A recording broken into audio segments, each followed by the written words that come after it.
Exactly. You shouldn't have called him a fat ass Kevin James.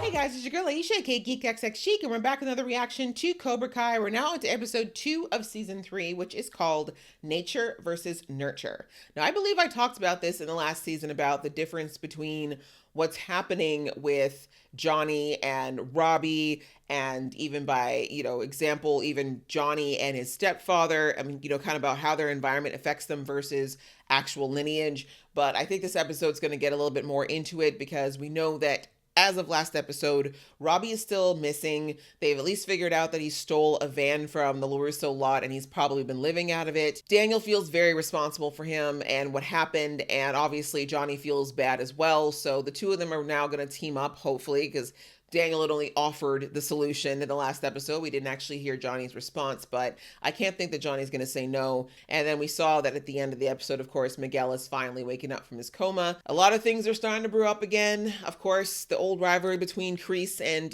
Miyagi / Daniel has been reignited as well. So the ball's starting to roll already into season 3, and I'm loving it. So let's jump into the episode. But before I do, if this is your first time to my channel, welcome. Thank you so much for coming. And if you like what you see, hopefully you'll think about hitting the thumbs up button. That like really helps me because it helps with the algorithm and it means a lot to me. And if you really like it here, you might think of hitting that subscribe button so you can be notified when I do more reactions to this show, as well as many others that are very similar. And the same goes for those of you who have come here before. Welcome back. Thank you so much for coming back. And if this is the day for you to hit that subscribe button, I would be ever so grateful.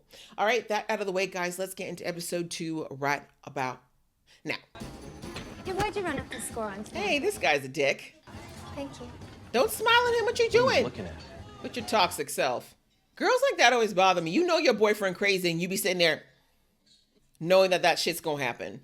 We'll sure think about it. Ma'am. Ma'am, she's like 15. I'm actually thankful that they didn't train that man to be even more vile and give him a gun. Although he probably owns one already, let's be real. At one time, Kreese was actually somewhat humble. Considering the a-hole he turned into, I can't even be sad about this. And that's why you have to learn to be cruel yourself. That is not the lesson to take from that. I can't hear you! Yes! I've never wished for an entire collective of students to fall down a set of stairs as much as these ones. I'm so happy Aisha's not part of this indoctrination, although I'm really sad that the actress didn't get invited back. But yeah, like I said in the last season, unfortunately, she kind of got written out when Tori came in, which is really sad. Where's Sensei? Yeah, I mean, I know you're mad at him, ma'am, but that was pretty much his dad. His new dad.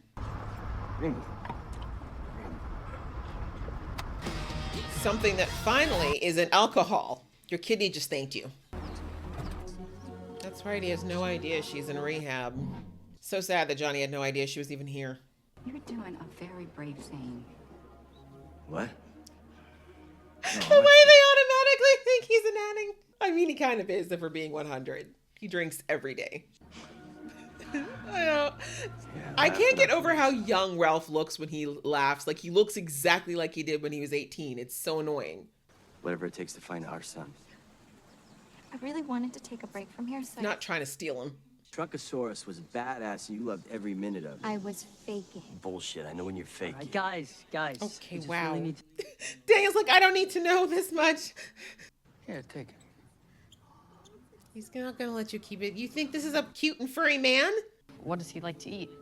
He likes to eat. You're holding it. At least he didn't ask you to kill him yourself, because I was thinking, like, honestly, Kreese is one step away from that. I'm sure he kills animals all the time, which, for the record, is actually the first, the precursor to murder. I can't. That's why I personally couldn't own a snake. I'm not scared of them, but I would hate having to feed them live anything. Get out! What? That's good. Because it starts with this, and the next it's going to be like, hey, how'd you like to murder a bunch of children or something? I don't know. I don't trust this guy. First, we're going to need to strengthen our core. With Diaz out, we're going to need a new champion. Oh, there's the ego stroke you've been waiting for, Hawk. I still don't feel sorry for you, though, Tori. Robbie was in a very similar situation to you, and somehow he didn't become like a bullying a-hole. Funny that. My job to cash rent checks. I can't do my job, then you can't live here. I hate it because he's right. See, now, if you had a man instead of a boy... She's a minor, you things would be creep! easier for you. Maybe you wouldn't have to worry about Annoying and kind of hostile, but still a minor. I wouldn't do that. What would your probation officer say? Of course she is a probation officer. See, what you need to do is record him doing that and then get him charged, because what he just did there is illegal because you're a minor. Then at least you might be able to get another landlord. But unfortunately, the whole rent thing, unfortunately, he's right about that. Landlords are not required to fix repairs on apartments where you have not actually paid your rent the last time I checked. Cut the crap and tell us everything you know about Robbie. Okay, all right, man. Damn, relax. We ain't mean no disrespect. Sorry, It's Mr. the Lewis. calm ones that you gotta be scared of. Johnny, what the hell? He just hit me. You don't see that? Exactly. You shouldn't have called him a fat ass Kevin James. Am I gonna be able to do karate again?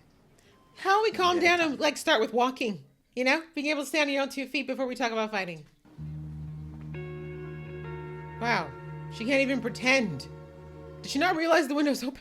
I also feel like you should just have these conversations in front of Robbie. I mean, he's not, or sorry, in front of Miguel. He's not a child. But with spinal injuries, they can take a long time to heal. Hi, Johnny. Oh, hey, Amanda. Why are you All right. leaving? You had to mention the prison, right? He did. Of course you did. I'm not lying to your wife for you. The way he makes it sound like he cares. But I don't have money for rent, let alone karate. What if your dues were on me? You don't want to owe people things, sweetie. It's a slippery slope. Yeah, I know they're trying to paint Kreese as the hero here, but it's just never going to work for me. And don't get me wrong, I realize that people who are generally quote-unquote bad can still do good things, but he's just crossed way too many lines for me to feel like there's anywhere near a redemption arc for him. You got a crush on her? Freak? No, I just don't want humans to get slapped around, especially women, you jerk. I mean, I give her props for at least trying to stop it. Most girls would just stand back and scream, but he's already proven he has no problem hitting her, and he's like 3 times her size. Don't finish it. Break it. Break it! Of course, this is your villain origin story. I get it. Kreese started out with altruistic intentions, but it doesn't excuse all the actions he's made since. Oh, what? You took it for gas station food? Yes. Yes. Yeah. Me too, boy. Me too. You know what the Karate Kid movies didn't have? Car chases. Look alive. You gotta pursue on foot. What? Pursue on foot. Johnny, No more cop shows for you, Johnny. You know, you can keep the van. We just want to know what happened to the kid who had it, and then we'll be on our way. On your way to call the cops. Like you Maybe. All right, we can work this out. Or not? Johnny! How dare you! The suit is expensive. No, Daniel, soft. Leave him alone. Step back, Danielson. Step back. Oh, the double KO. Yes, see, that's the smartest move you've had so far, running away. That's too much. Where is he? No, I swear. Stop it, all right? Look at him turning into Bobby. But Daniel's right. It's like, we could actually find out information, but you're just concussing this kid. But again, this is showing how he was trained, right? I should have known better than to team up with a lunatic like you. It's his training. He doesn't know how to not stop, right? Kreese always taught him to keep going. Keep going. No mercy. I'm willing to admit when I failed, okay? And maybe I did. Or maybe he just has a little too much of you in him. That was unnecessary. That was a very low blow, Daniel. It's so sad because, like, I understand where Daniel got frustrated in that situation, but, you know, it's one of those things where he has to learn not to be so judgmental of Johnny. He knows that Johnny has been trained poorly. And again, Johnny should know better, but he's going to have to reteach himself karate as well. And he's also just had the worst month. And unfortunately, those people helped him get a lot of pent-up stress out. Oh! Well, if he had as a finger he's taking, he could have put something else that would fit in that little hole. See, this is what makes it so annoying. Like, it's great that he wants to see Miguel, and I understand that, but it's like you just abandoned the search for your son, and you went to someone who already has he already has a family to look out for him. You showed mercy? Why did this happen to me? Because sometimes good things happen to bad people. It doesn't mean that you did the wrong thing. He needs someone to be mad at right now, Johnny. Get out of here. Being angry Get out of here! feels better than being scared. We'll figure this out. Poor kid. I promise. Has no one. Look, I know it must have been rough on your own out there. He's been on his own his whole life. I'm so sorry. No, but you were right. It was a mistake trying to help me because I can't change. We all make mistakes, Rob. You are way too young to see that. Way too young. No, I can't. You can and you have to, Robbie. Just kept me talking so I wouldn't leave. No, I was trying to help you. Hey, Run. I will visit you every day, I promise. Don't bother. I know this sucks, Robbie, but he's right. You're going to spend the rest of your life on the run if you don't do this, and it's not a good life. You're never going to be able to get a proper job. You're never going to be able to get anything that requires bonding because you're going to have this warrant that will follow you around for life. It's better to just deal with it, and unfortunately, there are consequences to your actions. Promise you'll come back to me? Honey, you should be so thankful he didn't. You have no idea. There is no good. There is no bad. Only weak or strong. False. I promise you, you will be unstoppable. Really? Because you were stopped, Grace. You were stopped for a really long time. You lost your business, you lost your students, you lost your knuckles. You know, everything, I believe, is what you told Johnny? Yeah. You haven't told him the full story, but... Oh, poor impressionable kids. But yes, another great episode. This episode did a really good job of kind of examining a lot of how powerful conditioning is, and looking at, I think what really stood out to me was with Daniel and Johnny working together. I've said this since season 1, and it's going to continue, that they are very similar. They really are. They're both very stubborn. They're both very quick to jump to conclusions. But the big difference between Daniel and Johnny is that Daniel is more emotionally mature than Johnny is. I mean, he still makes a lot of hasty decisions, and a lot of which get him into trouble in some regards. But as Daniel said, he will admit his mistakes. And I said it in the last episode that he's really good at getting on the level of whether if it's his kids or his wife, and just being like, look, this is where I screwed up. I recognize that now. I take accountability, and this is what I'm going to do to fix it. And while it's better to not repeat the same mistakes, it is still good to have that habit of self-reflection, because that's the only way you can actually eventually grow.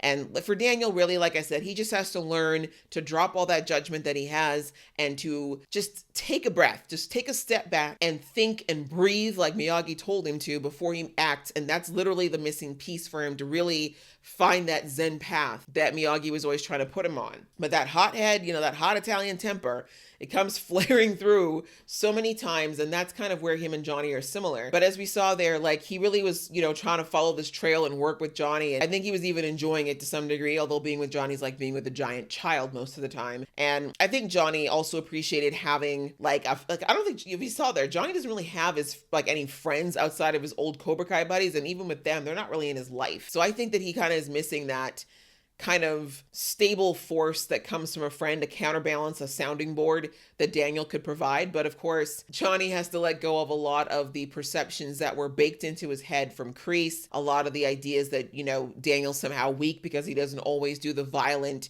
childish thing first. But also, in fairness, sometimes Daniel needs to let loose a little bit. He is a little wound up. He is a little wound tight. Like, they could balance each other out somewhat, but they both have a lot to shed as far as their own judgments of each other, which has been the situation since the first movie, but since the first season, that they both need to kind of overcome. But we saw, after they had their little combination fight in the garage, which was so video game-like that I had to chuckle. It ends, of course, where Johnny's teaching comes through again, that nurturing, right? He's fighting these guys. He finds the one guy who he thinks has information about Robbie, and rather than, try to talk to him or, work with Daniel, he's back into just the extreme violence, just about concussing the man to death. And of course, Daniel being like, this is the problem. Here's that Cobra Kai coming through. And like I said, the sad reality is that Johnny has to reteach himself how to do karate, because all of his karate training is based in what Kreese taught him. And there's a certain point when you've been doing something for so long where you don't even think about it anymore. And I don't even think Johnny was thinking about the fact that he was going past the line with this guy. It's just what he was taught, right? Kreese taught him to keep going, keep striking, no mercy, right? Which is not okay. It never was okay, and it's definitely not okay now. And so that's where Daniel, of course, was like, dude, like you saw, I love that they always do these throwbacks to the original movies, him grabbing onto Johnny's arm and like a Bobby did and saying, he's had enough, like stop. And Johnny being like, I'll decide when he's had enough, right? Again, that mentality that Kreese just in his brain about just not showing mercy no matter what. So Johnny should know better. It's true, but I understand how the teaching that Kreese gave save him is something that's so deeply ingrained that it's going to take active work for Johnny to recondition himself, and possibly learning another way to recondition himself out of that type of mentality, because he doesn't know any other way to train karate, and there's no other way that he knows how to do karate at the moment. The same way Daniel can't go to those extremes of violence because that's not the way he was taught, right? So they do need each other, because Daniel is way too passive sometimes, and sometimes he does need to be a little bit more on the offense, and that's where Johnny can help him. But you know what I'm saying? They need to kind of teach each other. But we saw at the end there that Daniel said that line, like I said in the episode, that I think was, not necessary, about how Robbie, the reason Robbie did this, because of course, you heard Johnny say to Daniel that, oh, Robbie was your student and he did this. And then he said, oh yeah, but maybe it's because he's your son. Like, both of those things were not necessary. But I mean, Daniel did take accountability and say, yeah, maybe it is because of the way I trained him. But that shot about him being, Johnny's son and that's why it happened was a low blow. Johnny's been a non-factor in Robbie's life. And while you can inherit a lot of things from your parents, your surroundings and your cult, like the nurturing you have, are like 99% of why you become the way you do. Seriously, unless it's something like mental illness, like you might have inherited, like where you're nurtured, how you're raised is like 90% at least. I say 99, we'll say 90% of why you are or end up the way that you do. And then the other 10% is a combination of, yes, a little bit potentially of a predisposition you might have,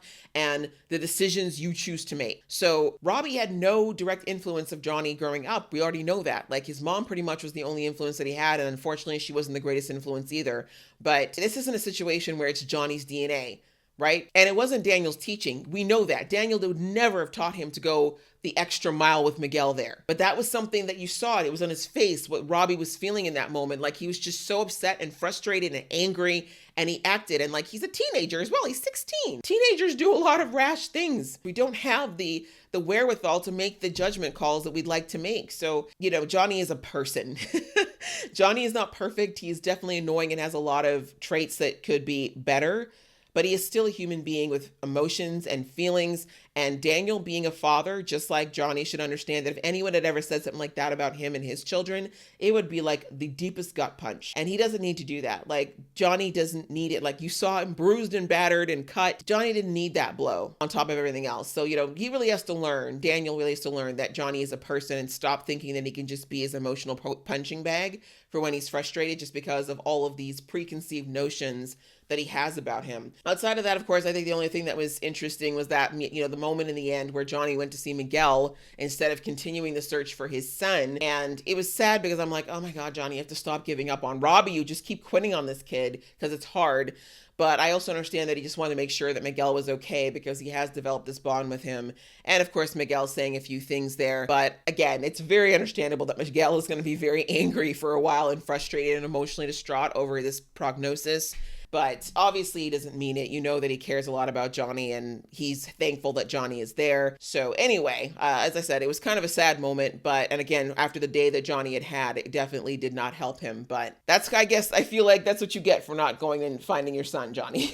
But look, considering what ended up happening, obviously, with Daniel turning Robbie in, it's probably better that Johnny wasn't there, because Johnny would have definitely probably made things worse. I don't think he would have agreed to having Robbie go to the police. He probably would have tried to get Robbie out of town or something. And while I feel bad for Robbie in the sense of it sucks for him to now have to potentially go to juvie over this, the reality is if he doesn't, this is gonna be something that's gonna sit over his head the rest of his life. It would just be this thing, he'd have to run from the rest of his life. The sad part, though, of course, is that this is just for Robbie. Like I said, the poor Robbie theme continues. Poor guy, once again, having to deal with another knock in life. But I don't know. I just keep thinking, when is Robbie finally gonna get some breaks? Because it felt like he was getting one last season, but here we are right back to almost square one. But even beyond that, because at least before this, he wasn't in prison. So as usual, the plot keeps building and thickening as they do every season. The writing in the show is really good at getting us on that little incline of the roller coaster as we start getting towards the top before we go careening down. And it's so much fun to watch again. I enjoyed watching this episode, and I hope that you enjoyed watching along with me. If you did, please give this video a thumbs up, and we will see you in the next episode.